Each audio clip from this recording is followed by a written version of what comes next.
ஓம் சாந்தி. குரூப்பில் உள்ள அத்தனை மகான் ஆத்மாக்களுக்கும், நாளைக்கு தேவதையே ஆகக்கூடிய ஆத்மாக்களுக்கும் ஒவ்வொரு அடியிலும் ஸ்ரீமத் படி நடந்து கொண்டும் எப்பொழுதுமே பாபாவே நினைவு செய்து கொண்டிருக்கும் அத்தனை மகான் ஆத்மாக்களுக்கும் இனிய இரவு வணக்கம். நன்றாக அழகாகவும் அற்புதமாகவும் பாபாவை வெளிப்படுத்தி கொண்டிருக்கின்றோம். எல்லோருமே சரி, விதவிதமான டெக்ஸ்டும் ஆடியோ வீடியோஸ், நிறைய யூடியூப் சேனல் எல்லாமே அழகாக வீடியோஸ் நிறைய அழகாக போட்டு அற்புதமாக பாபாவை வெளிப்படுத்தி விட்டோம். அதுவும் ஸ்ரீமத் படி நடந்து கொண்டிருக்கின்றோம். ஸோ அதுபோல் இன்றைக்கி கூட பாபா முரளியில் தெளிவாக புரிய வச்சிட்டார், உணர வச்சிட்டார். வேறு சத்சங்கெல்லாம் பாருங்கள், பல பொய்யை சொல்லி ஒரு உண்மையை சொல்லுவாங்க. ஆனால் பாபா இப்போ நம்மளை உணர செய்கின்றார். நீங்கள் இப்படி இருந்தீங்க, என்னுடைய வழிபட்டு நடந்தால் தான் நீங்கள் வெற்றி பெறுவீர்கள், நீங்கள் தான் நாளை தேவதை ஆவீர்கள் அப்படி என்று ஒவ்வொரு விஷயத்தில் இன்றைக்கி மனம் சொல் செயல் இப்படியாக நிறைய விஷயத்த எல்லாவற்றும் தூய்மையாக இருக்க வேண்டும் என்று சொல்லிவிட்டார். பிறகு அந்த கண்கள் பாருங்கள், யாராவது வேறு எந்த சத்சங்களும் போய் பாருங்கள், எதையுமே சொல்ல மாட்டாங்க. பாபா ரியலாக உண்மையை ஓப்பனாக சொல்கிறார் பாருங்க, இந்த கண்கள் தான் ஏமாற்றம் தருகின்றது அப்படி என்று பாபா புரிய வச்சிட்டார். அதனால் நாம் எல்லோருமே எச்சரிக்கையாக இருக்க வேண்டும். நம்ம எங்கே நடந்து போனாலும் டக்குன்னு அந்த கண் அங்கே பார்க்கும், அந்த ஆத்மா அந்த கண்ணை பயன்படுத்தி டக்குன்னு பார்க்கும். அது அந்த ஆத்மா அபிமான ஸ்திதியிலே தான் நம்ம அழகாக பார்க்கலாம். அதை நம்ம பேசிட்டே இருப்போம், டக்குன்னு அந்த பக்கம் வேறு கண்ணு போகும். இதுவரை நம்ம கண்களை குற்றமற்றதாக ஆக வேண்டும், தெய்வீகமானதை மாற்ற வேண்டும். எனக்கு எல்லாம் தெரியும், நான் இத்தனை வருஷம் இருக்கிறேன், எனக்கு நிறைய நாலேஜ் தெரியும் அப்படின்னா சொல்லக்கூடாது. அப்படின்னா டிஸ்சர்வீஸ்ன்னு சொல்லிட்டார் பாபா. எனக்கு ஏற்கனவே இந்த முரளி படித்தேன், போன 2000 அந்த முரளி ரிப்பீட் ஆச்சு அப்படிலாம் சொல்லக்கூடாது. அதெல்லாம் டிஸ்சர்வீஸ் சொல்கிறார் பாபா. அன்னன்னைக்கு முரளி அன்னன்னைக்கு பாபா லவ் இதில் எடுத்துங்க, படிக்கிற குழந்தைன்னு புக் கொடுக்குறாங்க, புத்தகம் கொடுக்குறாங்க. அதே போல் தான் இதுவும். நம்ம அவ்யக்த சங்கல்பத்தின் மூலம் பிறந்த குழந்தைகள் நமக்கு தினமும் இது கொடுக்கின்றார். குழந்தைகள் தவறான வழியில் போகக்கூடாது, ஒரு நல்ல எண்ணத்தோடு நல்ல சுப பாவனையோடு வைத்து நமக்கு முரளி படிக்க வைத்து கொண்டிருக்கின்றார். அதனால் தந்தையாகவும் ஆசிரியராகவும் சத்குருவாக இருந்து நமக்கு உணர வைக்கின்றார். நம்ம பாபாவை நினைவு செய்தால் மட்டும்தான் இந்த தூய்மையற்ற உலகத்திலிருந்து அந்த ஆன்மீக உலகத்திற்கு, அதாவது சிவாலயத்துக்கு போக முடியும். அன்னைக்கு கூட ஒரு கேள்வி கேட்டிருந்தாங்க, இந்த சங்கமுகத்திலிருந்து அந்த சத்தியகுத்த காட்சியை பார்க்க முடியுமா அப்படி என்று. கண்டிப்பாக பார்க்கலாம். நீங்கள் பாபா பாரு, நம்ம இந்த சிவாலயத்தை நம்ம எப்படி நம்ம சிவபாபா நினைவில் இருந்தோமோ அந்த சிவாலயம் கண் முன்னாடி தெரியும். அழகாக பதில் சொல்லிட்டு இருப்பார் இன்னைக்கு. ஸோ அதனால் நம்ம தூரமெல்லாம் கிடையாது, சத்தியகம் பக்கத்தில் அருகில் கொண்டு வந்து விடலாம். ஸோ இதுபோல் நமக்கு பாபா புரிய வைத்திருக்கின்றார். அந்த டிரான்ஸ்லாம் போகிறது வீணான விஷயங்கள், நாங்கள் மற்ற தீதிகள்லாம் போகிறாங்க டிரான்ஸில், நானும் போகிறோம் அப்படி முயற்சி பண்ண வேண்டாம். சதா என்னை நினைவு செய்துங்க, சம்பூர்ண பரிமாற்றம் மாற்ற வேண்டும். தன்னுடைய மனம் சொல் செயல் மூலமாக தூய்மையாக இருக்க வேண்டும். அந்த ஆசையே இருக்கக்கூடாது. இச்சா மாத்திர அவித்தியா, அந்த ஆசை பற்றி நம்ம இருக்க வேண்டும். அந்த விகாரங்களை பற்றி அந்த ஆசை இருக்கக்கூடாது. அப்புறம் அந்த யானைக்கு அதே சொல்லியிருப்பாங்க. அப்புறம் விதவிதமாக அந்த ஸ்ரீமத் பிரகாரம் தான் நம்ம போகணும். அதை மீறி நம்ம போகவே கூடாது. அதை மீறினா அவுட். அதனால் யோகம் அந்த ஞானத்தை பற்றி அழகாக புரிய வைத்திருக்கின்றார். சில சமயத்தை அந்த யோகா டைமில் ஞானத்தை பேசவே கூடாது. அந்த யோகம்தான், ஞானம்தான். சில பேர் நல்ல கமெண்ட்ரி போட்டுவிட்டு யோகா செய்வார்கள். கண்டிப்பாக அது செய்யக்கூடாது. என்னுடைய ஆத்மா மனம் புத்தி மட்டுமா பாபாவோட கனெக்ட் ஆகணும். நான் பாட்டு கேட்டு நான் பாபாவை நினைவு செய்ய அமிர்த வேலை பண்ணவே கூடாது. இதெல்லாம் நிரந்தரமாக எந்த ஒரு சாதனத்தை பயன்படுத்தி நம்ம சாதனை படைக்கணும். யோகத்தில் வெற்றிகரமாக அதை முடிக்கணும். ஸோ இதுபோல் இன்றைக்கி பாபா அந்த ஞானத்தையும் யோகத்தையும் பற்றி தெளிவாக நம்பிக்கை வரும்படி நமக்கு புரிய வைத்து விட்டார். அதனால் நமக்கு குஷியாக இருக்க வேண்டும். நல்லா அழகாக இன்றைக்கி முரளியில் வித்தியாசமாக கொஞ்சம் கேர்லெஸ் இருந்தாலும் அவுட்டு தான், திவாலாயிரும். நம்ம அந்த கலியுகத்தில் விழுந்து அப்படியே அவுட் ஆகிவிடும். அதனால் உஷாராக இருந்து கவனமாக இருந்து நாம் பாபாவை வெளிப்படுத்த வேண்டியக்கூடியதாக இருக்கின்றது. இந்த உலகத்தில் அதாவது இந்த சுடுகாட்டில் நம்ம மனதை ஈடுபடுத்தக்கூடாது. நம்முடைய மனதெல்லாம் அந்த பரந்தாமத்திற்கும் சிவாலயத்திற்கும் தான் நம்ம மனது வைத்து கொள்ள வேண்டும். நாம் எதுக்காக வந்திருக்கின்றோம்? லக்ஷ்மி நாராயணா ஆகிறதுக்காக வந்திருக்கின்றோம். அதனால் பணிவுத்தன்மை கொண்டு வர வேண்டும். பாபாவுடைய நினைவிலிருந்து அந்த விக்கிரமங்களை விநாசமாக்க வேண்டும். அப்போ தான் அந்த பேட்டரி சார்ஜ் ஆகும். அப்படி என்று இன்னைக்கு அந்த வாழ்க்கை வரலாறு பற்றி அழகாக நீங்கள் சொல்லிவிட்டார். சதோ பிரதானத்திலிருந்து தமோ பிரதானம் ஆகிவிட்டோம். இப்போ தமோ பிரதானத்து சதோ பிரதானம் ஆக வேண்டும். இப்படியாக நாம் தான் சுய தரிசனத்தில் ஆகிவிட்டார் பாபா. ஸோ அதனால் நம்ம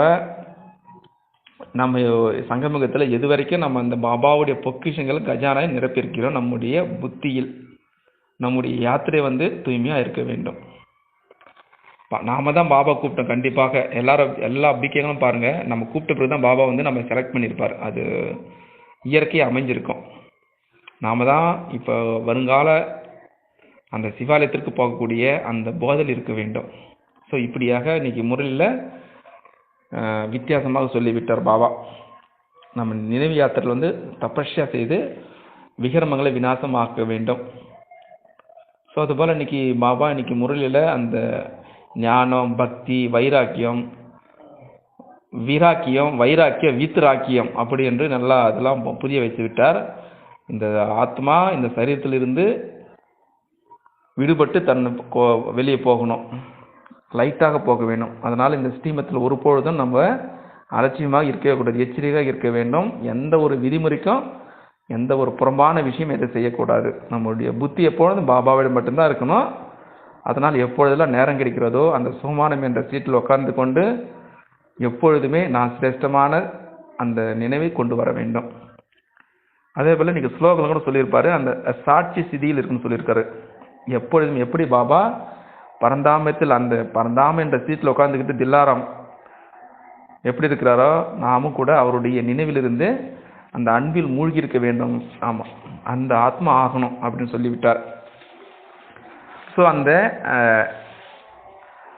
அந்த ஸ்திதி எப்படி கொண்டு வர வேண்டும், அந்த சாட்சி ஸ்திதி எப்படி கொண்டு வர முடியும், அதற்காக அந்த அப்சர்வேஷன் அந்த ஸ்பிரிச்சுவல் ட்ரில்லில் பண்ண சொல்லியிருக்கிறார் பாபா. அந்த சாட்சி ஸ்திதி எப்படி கொண்டு வர வேண்டும், இந்த வீணான அதாவது வைராக்கியம் வரணும் நமக்கு. இந்த சாகார உலகத்திலிருந்து நம்ம மேலே போகணும், அந்த வைராக்கியத்தை கொண்டு வர வேண்டும். சில சமயத்தில் டிட்டாச் அந்த சாட்சியாக இருக்கிறது நிலை கூட சம்டைம்ஸ் லைக்னு சொல்லுவாங்க, டிஸ்லைக்னு சொல்லுவாங்க. எனக்கு பிடிக்காது, எனக்கு அவர்களை பிடிக்காது, எனக்கு பிடிக்கும் அப்படின்னு அது கூட சொல்லலாம். டிட்டாச் எதுக்கு டிட்டாச் ஆகணும், நமக்கு முதல்ல நம்முடைய உடம்பு பார்க்கணும். ஃபஸ்ட்டு நம்ம கர்மேந்திரக்கு அடிமையாக இருக்கணுமா, அதுலேருந்து நம்ம விடுபட்டு இருக்கணும். அந்த கர்மேந்திரியங்களுக்கு கூட நம்ம விடுபட்டு இருக்க வேண்டும். அதுபோல் அந்த வைராக்கியத்தை கொண்டு வர வேண்டும். நமக்கு என்ன கடமையாக இருக்கிறது என்றால், இப்பொழுது இந்த சாகார உலகத்திலிருந்து நம்ம பரந்தாமத்திற்கு செல்ல வேண்டும், அந்த நிலையை கொண்டு வர வேண்டும். அதற்காக நம்ம தினம் நம்ம நிறைய தியரிட்டிக்கெல்லாம் படிச்சுட்டாச்சு, நம்ம நிறைய முரளி படித்தாச்சு, நிறைய கமெண்ட்ரி கேட்டாச்சு, நிறைய ஞானத்தை கேட்டாச்சு. இப்போ நிறைய யோகம் பண்ணியாச்சு. இப்போ என்ன கொண்டு வர வேண்டும், நடைமுறை வாழ்க்கையில் அதை ப்ராக்டிஸ் செய்யணும். என்னால் சாட்சியாக இருக்க முடிகிறதா, யார் மீது பற்று வருதா, இல்லை என்னுடைய உடம்பின் மீது பற்று வருகிறதா, இல்லை என்னுடைய சம்ஸ்காரம் மீது பற்று வருகிறதா, என்னுடைய ஒவ்வொரு மூச்சுக்கும் நம்ம அந்த பற்று வருகிறதா, என்னுடைய உடம்புக்கு சம்பந்தப்பட்ட விஷயங்களும் பற்று வருகிறதா, என்னுடைய மனது என்ன சொல்லுறது. இப்படியாக நம்ம அதை டிட்டாச் அப்சர்வேஷன் பண்ணணும், அந்த சாட்சி ஸ்திதியை பார்க்கணும். அதற்காக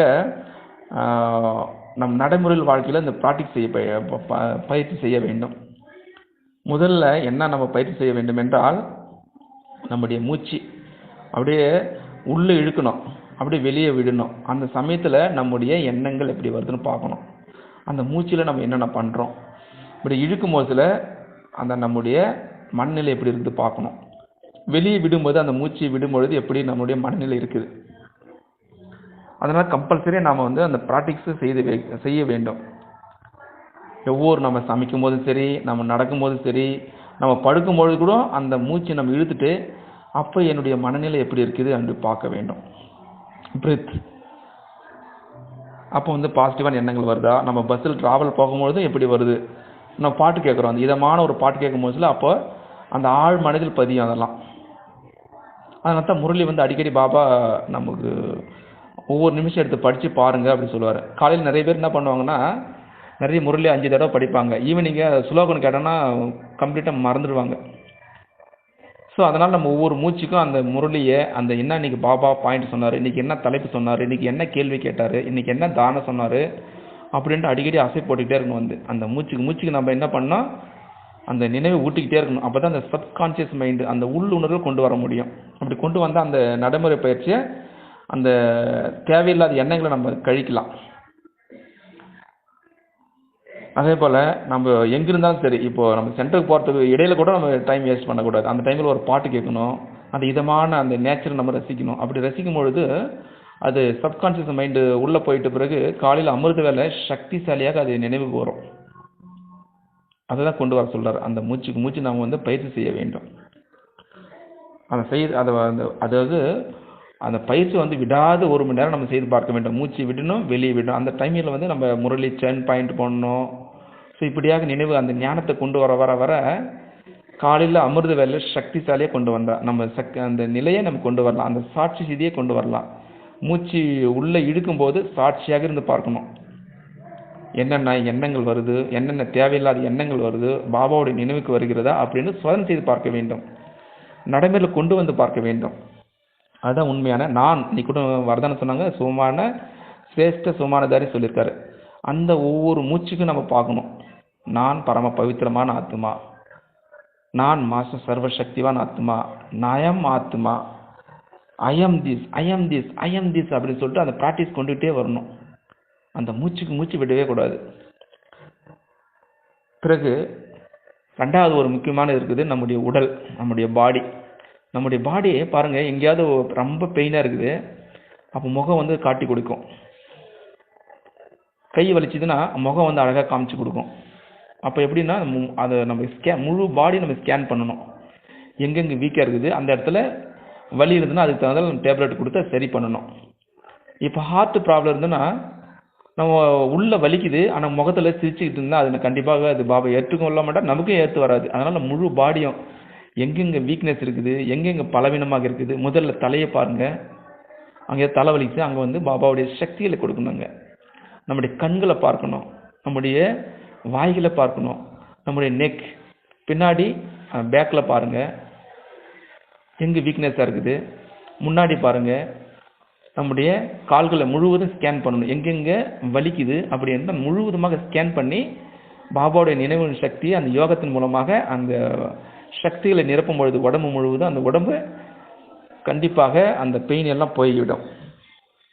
அதான் பாபா நம்மிடம் எதிர்பார்க்கின்றார். அதுமாரி கொண்டு வர வேண்டும். நம்ம எங்கெங்கே ப்ராப்ளம் இருக்குது அதெல்லாம் பார்த்து கொண்டு வரணும். அதே போல் அந்த முதல்ல அந்த மூச்சு கூட சொல்லியிருந்தேன் இல்லையா, இப்போ நம்ம டீப்பாக பாருங்கள். ஒரு கிரிக்கெட் மேட்ச்சு நல்லா ஒரு கடைசி சமயத்தில் வந்து ஒரு மேட்ச்சு வின் பண்ண போகிறாங்க. அந்த டைமில் ஒரு அட்வர்டைஸ்மெண்ட்டாக வந்தால் எப்படி நம்ம பார்க்க முடியுமா? கண்டிப்பாக பார்க்க முடியாது. அந்த விளம்பரம் வரும், கண்டிப்பாக அந்த விளம்பரத்தை நம்ம பார்க்கவும் முடியாது. எனக்கா அந்த யார் வின் பண்ண போகிறாங்க அப்படி அந்த முழுக்கில் விடுவாங்க.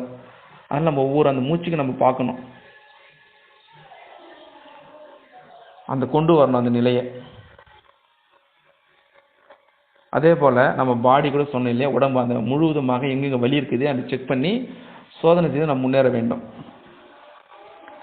3வது மைண்டு. நம்முடைய மனதில் வந்து நம்ம ஏற்கனவே தெரியும், நல்ல எண்ணங்கள், வீணான எண்ணங்கள், கெட்ட எண்ணங்கள் அப்படின்ற ஒரு 4 விதமான ஒரு எண்ணங்கள் உருவாக்கி கொண்டே இருக்கும்.